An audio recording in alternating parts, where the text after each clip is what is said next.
Damn, that was a good fucking slap. Ding, what's going on, my man? Power Slap, Road to the Title 2, Episode 9, now in the books. Things keep on heating up.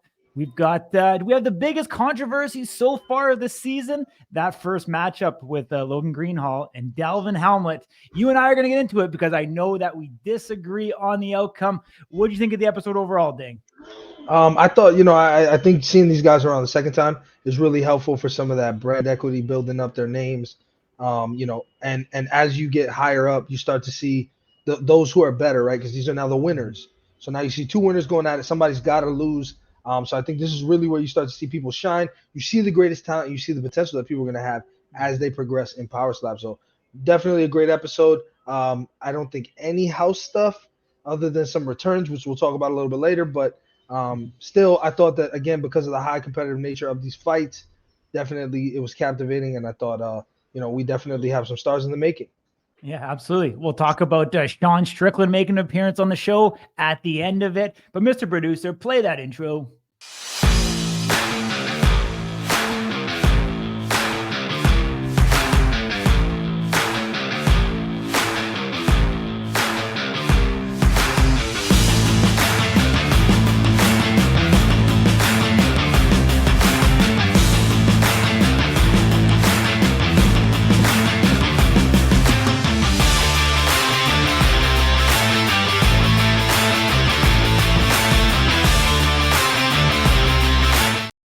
All right. Last week, I left off saying that I did not want this matchup to happen. Logan Greenhalgh versus Delvin Hamlett.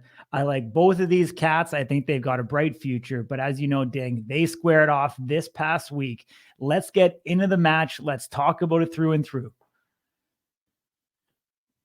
So here we go. Pretty close matchup all around. Obviously, Logan a little bit higher, but of course, we've got that 30-pound weight differential between these two guys. Delvin Hamlett, light heavy, would be a monster.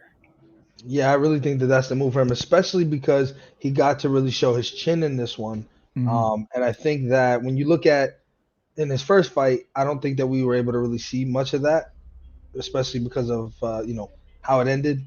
So here, great strike. I think Logan's reaction was great though. I think he turned him. Logan turns around immediately. Really good body language. So I thought that was a fair strike, and that context will kind of make sense as we see Logan return.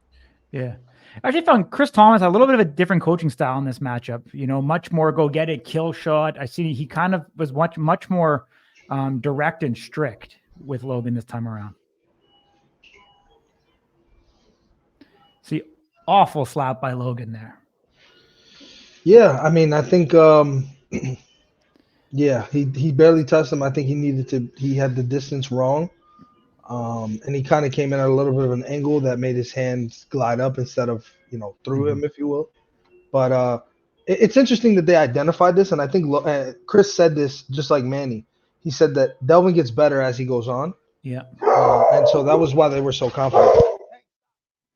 Yeah, no, I definitely agree with you. Second strike there, even better. Stumbled him a bit more. Once again, Logan able to collect himself, but that's incredibly strong strike. You see him push through. Even when Logan's moving out afterwards, you're seeing him push through with that strike, continuing to build up, additional damage. But, Logan's still in control. I don't think there was anything, going on here that, had anybody worried that Logan wasn't going to be able to continue. Absolutely. We've never seen Logan like that, right? So this is a little bit of a different look. Mm-hmm. I'm impressed by the inexperience, how well these guys are actually able to deliver this stuff. I mean, the slap that we're about to see is pretty good one.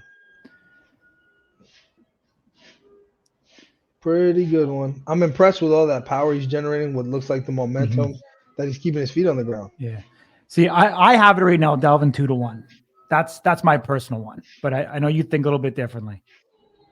I mean, after seeing that first strike, I understand what you're saying. I thought that Logan's body language was great, and that was why I gave it to him. I think in my head that strike stood out a little bit more. Watching it back, I could definitely see why there's some contest in there.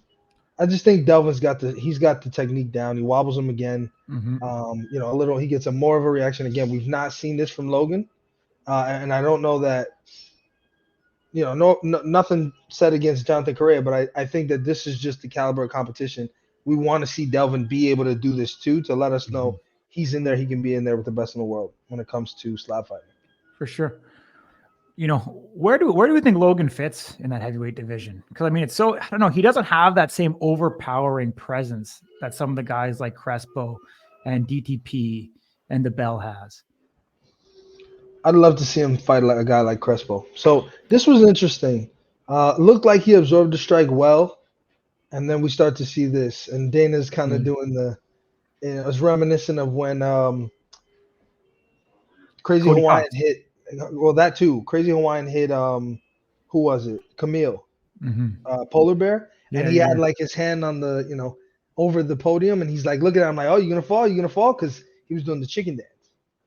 And then I remember Cody Cox. Yeah, like you said, he had a delayed reaction. It's very interesting that we see that in this sport.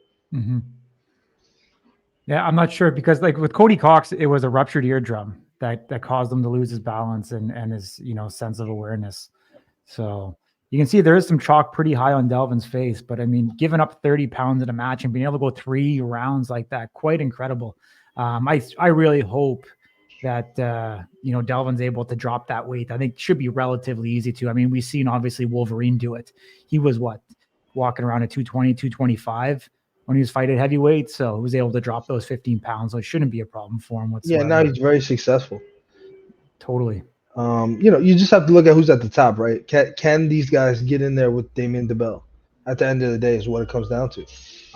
Because he's beat who there is to beat. If they've not been knocked down, he knocks them down. If they've not been knocked out, he knocks them out. And so until somebody comes along that can stand across the table from him and really present a true challenge, I think that's the measuring stick in all cases. But this was very interesting to see, Delvin absorb that strike, but clearly there was a little bit more going on, how he was feeling. Yeah. I mean, Delvin definitely took more damage in this from that last strike alone. And we're seeing here Logan Greenhalgh getting the victory. Do you think Logan knew? He looked surprised. I don't think Logan deserved to win that, to be honest with you. I have Delvin winning those first 2 rounds, unless there's something in the rules that I don't know. And I mean, even if it was 2-1 and you gave it a 10-8 in the third to Logan, which I don't know how that would happen, it would still be a draw. So not Delvin really said sure. A draw. Yeah, Delvin said he thought it should be if anything, it should be a draw. But it happens in UFC and MMA. You leave it to the judges; they make mistakes, and so I think, unfortunately, that's the name of the game. I can't even come up with a plausible explanation on how you give that to Logan outright. I don't know. I mean, might be bad, analyst on my behalf, but I really don't see how he pulled that one out. I love the kid. He's obviously a fan of and a supporter of Slap News. I'm sure we'll have him on for an interview again. But I mean, reiterating the question I asked you earlier, where does he stack up in that heavyweight division right now? When you look at the rankings, like we know now with the victory, he's going on to the live event Power Slap number 6. We're seeing some of these guys right now, are inevitably, either going to be fighting someone else in the competition or they're going to be fighting someone on the current active Power Slap roster. Who, just hypothetically, do you think makes a good matchup for him at the live event? Let's check out the rankings. For heavyweight, we've got the champion Damien DeBell. Nate Bernard still sits at number 1. Dwayne's at number 2. Dorian Ryan are 3 and 4. I would probably put him either at number 4 or number 5. So either before or after Ryan Phillips. And I only say that because he has knockout power. We don't traditionally see knockouts from Ryan. We do see knockouts from Dorian, and Dorian has the best chin that we've ever seen, aside from the champion. So I think you could make a case to put him ahead of Ryan. At the same time, Ryan's a dog, and he's a veteran. And so I think out of respect for him, I could also see an argument for number 5. I don't see any way you put him past number 5. Not even close. I think you hit the nail on the head there. I think Ryan Phillips, in his last matchup coming off injury, going up against Darius the Destroyer, was kind of a prove-it matchup for him.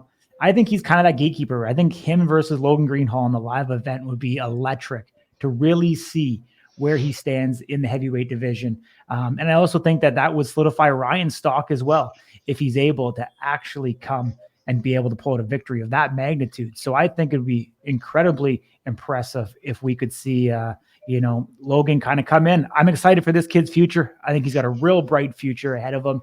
And we'll see where his star continues to rise. But we've got a very good, what do we got here? We don't have our next guest on just quite yet. I thought we did have him here for a second, but doesn't look like we do. So let's talk a little bit about the house stuff. Dana's reactions again. We love talking about that. I think we've got a couple of those. Damn. Yeah, he survived it. Wow. He pulled that together quick. Damn. So Dana, as always, getting very animated, which is great. I love that camera that they've got on him. It'd be cool for the live events if he also had that. Yeah, I'm interested to see, now that we know that the live event is actually going to be a live event where fans are going to be able to attend. I'm interested to see what type of bells and whistles they'll come up with. Now they'll be able to do crowd cams, right? Whereas in the UFC, they do that now for live events. Power Slap, we really don't see it. They don't shout out celebrities or anybody who's in attendance. So it'll be interesting to see how it changes to captivate the audience that's watching at home and connect them to the people who are watching live in attendance. Yeah. Let's talk about it, because I would say it was one of the most heated rivalries before the show even started. I personally believe the producers put Amir Nuriddeen in Road to the Title 1 because they knew that him and Chris Thomas had a beef before the show even started. They were trying to make some excitement and electricity happen, try to make some drama.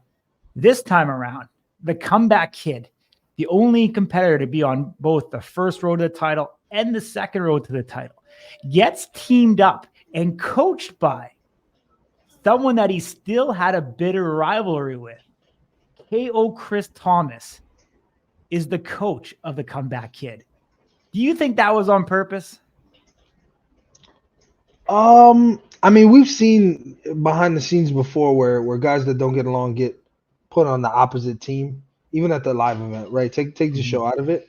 I don't think, to be honest, that Power Slap wants any trouble more than they already have.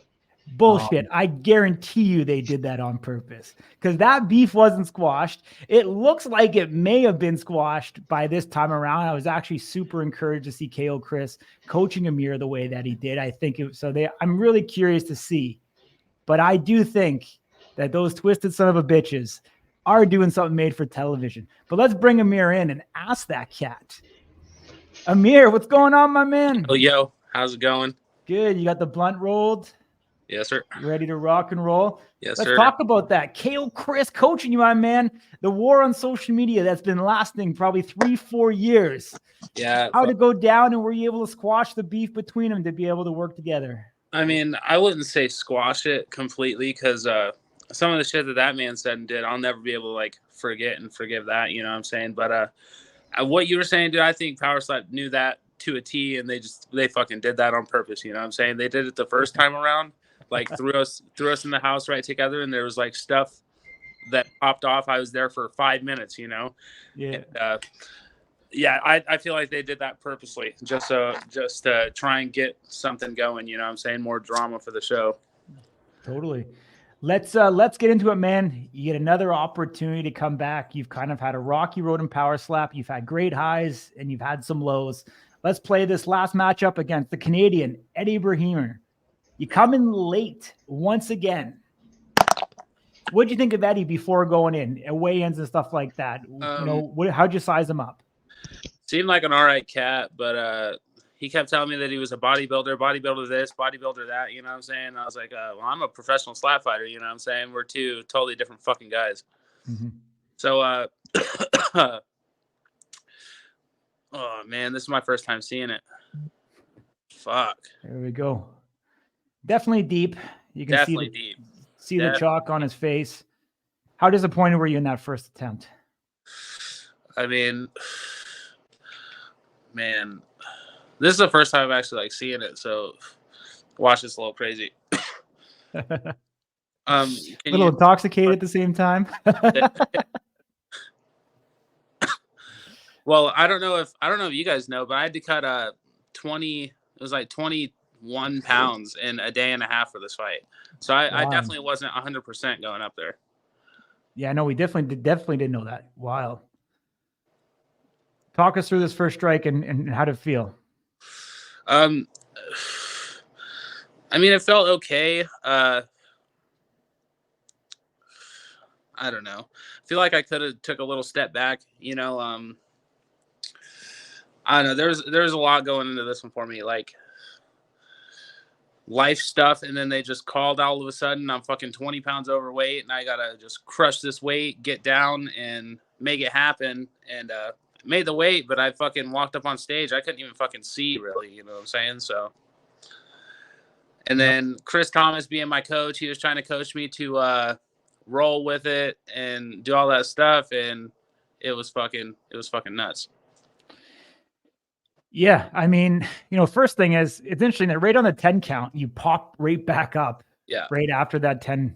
What happened there? Did you just all of a sudden come to, or what was going on? No, I was trying to take my time, and like my whole game plan was if I got knocked down, I was gonna wait till 8 or 9 and then just pop back up, and like that's what Vern does, and that's what all these other people do. They just wait a second, you know what I'm saying? So I just hopped up and I was good, and then they waved it off. So you already know I was pissed off.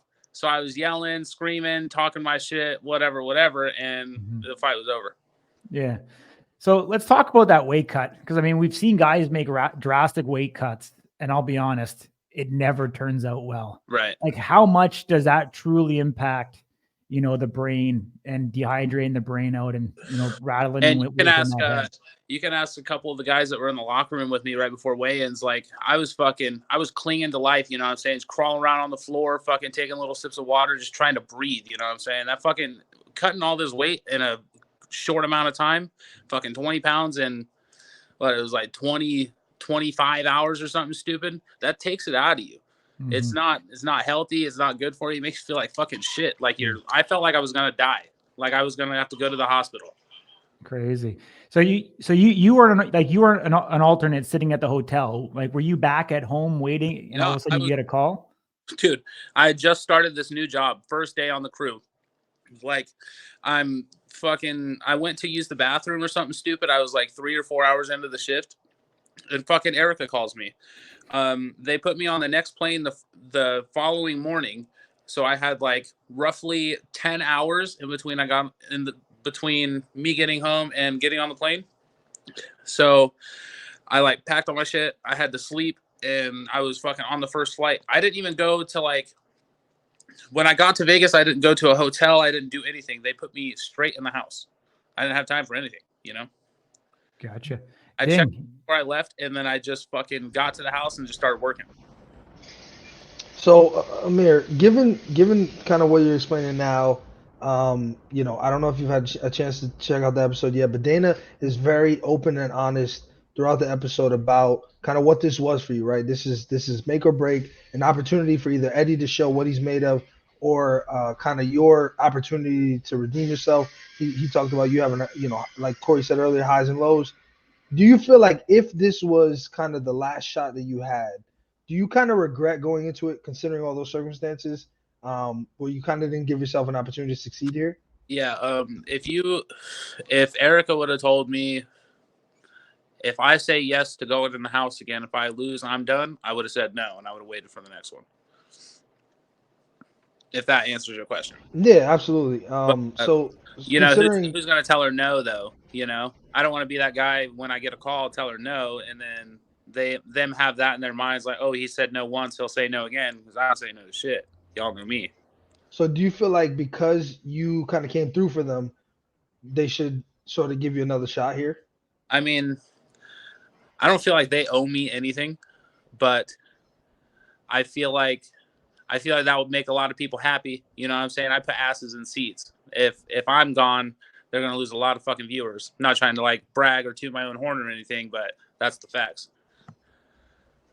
And so given kind of what we just saw, and obviously the show coming to an end here, I mean, where does that put you as far as what's next for you? Do we see you stay at middleweight? Do we see you back? I mean, what are your thoughts on kind of? It doesn't sound like to this point you have any news to break, but what's next for Amir Nuriddeen? I mean, I'm just staying busy. That cut to 170, Corey. I was talking to you guys about that back at Vegas. Probably going to make that a reality here soon. Hoping to get Jesse for the first match at 170, and if that's my last hurrah, then that would be ideal. But I doubt it's the last you see of me. You know what I'm saying? Nobody really came into this thing last minute and dropped everything for it. You know what I'm saying? I gave myself to this game 100%. So there's no way that this is the end of the line for me. Can't be. Yeah, no, I mean, you've definitely been a company man, coming in last minute on the first series, coming in once again the second time. We hope obviously it's not the end of the road for you. I know, with Jesse Nutting is another Pacific Northwest battle. So very cool to hear you say that. You've had more matches than, 90% of the roster at this point. Right. I'll ask you, where do you think Eddie fits going into the live match? Where do you think he fits in the current ranking? I'm not gonna lie to you. He doesn't really hit that hard. He was just able to turn me around and get me to my knees, and that's what did it for me, I think. On top of like being dizzy and whatever from the weight cut, that's a bad combo. But I honestly don't think any of these new guys stack up to any of us OGs. I feel like if anything, the rankings should stay the fucking same. Joe bumps up one and knocks Jesse off, and that's fucking it. Gotcha. Being able to be in there in the house, like, was it same, or was the vibe any different? Was the focus mentality any different? The goal was the same, but the people were different, I mean, it was different for me just because I already knew what was what in the house. I didn't have to worry about anything, you know what I'm saying? I walk in and my room's fucking my room. They hooked me up with a little care package and shit on the come in, and everything was cool. Fucking the people were just different. It wasn't like, I remember the first time it was just like everybody was just super fucking anxious, and now it's like everybody's just like laid back, just ready to fight kind of deal. Gotcha. That's great to hear, my man. Give you one final send off here. I want Ray to put you front and center. I want you to give a message to Erica, Frank, Dana. Tell them what you want to see next. Give them any gratitude that you had for the experience up until this point. Fucking Power Slap has really changed my life, man. For better, for worse, whatever. Made a lot of money from you guys. Made a lot of friends, family, etc. I wouldn't change any of that for the world. But one more match, Jesse Nutting 170. Give me Waylon Frost at 170, and I'll show you guys the work that I've been putting in. If I have time, if I have the time and I do it right, I can be 170 and be healthy, and I'll give you the best performance of my life. Awesome, my man. Appreciate you as always joining us. All the very best, my man. This won't be the last. I'm sure we'll hear the Comeback Kid. Yes, sir. I appreciate you. Take care, my man. All right, there we go. Get to hear from Amir Nuriddeen. Always a good interview. Always great to see one of the harder working guys. May not have all the physically gifted genetics, skills, traits, the most muscle, but that guy's heart, his determination, his willpower to get up there is, not matched by very many in the game whatsoever. Other than that, from this episode, what do we see? We've seen Sean Strickland coming in. I think we've got that footage. And let's see what Coltin Cole getting his nose a little dirty in someone's butthole here. Yeah, so Sean Strickland hurting people. That's just what the guy does. Go figure. So is it going to put it in jeopardy? We don't know. We're kind of the cliffhanger. That was beautiful. That's good. That's good TV. Think about it, man. Even OG Shawnee Mack from Full Sang getting in the ring with Sean Strickland, do a little bit of sparring. So it was the worst decision of his life. What is it with these guys that think that they can go toe to toe with a UFC champ? Well, Sean Strickland is also homicidal, as we saw in the Theo Vaughn episode. Probably not a good idea to get anywhere near that guy. in any combat or violent way. I don't know what these guys are thinking, but you know, what it is what it is, I guess. Yeah. All right. Well, let's talk a little bit about next week. Let's look and see what's up on the docket here. I think we've got next week's matchups. Cody Vallo is making a return, getting a second opportunity. We haven't seen much of him going up against Danie van Heerden from South Africa. This matchup going to be interesting. Danie's got the personality. Could he be that next superstar in the super heavyweight division, Ding? Well, I think he also represents a completely different demographic. His geographically and also just his fan base, given his storied career. He's got family in combat sports. So I do think, one, he has star power because he's charismatic. It's hard to not love the guy. He's powerful. He's got a chin. And again, he's just different. He's South African. He's got a sweet accent. And we get to see, as I said, these previews are a blessing and a curse. We know that Cody Vallo gets to slap. So we'll see that for the first time. Yeah. I think Cody Vallo came in at the lowest slap score. I don't know that it had anything to do with him coming in late. But Dana talked about him having a ton of power. You wouldn't know that by his slap score. So I'm interested. I'm very interested to see what this looks like.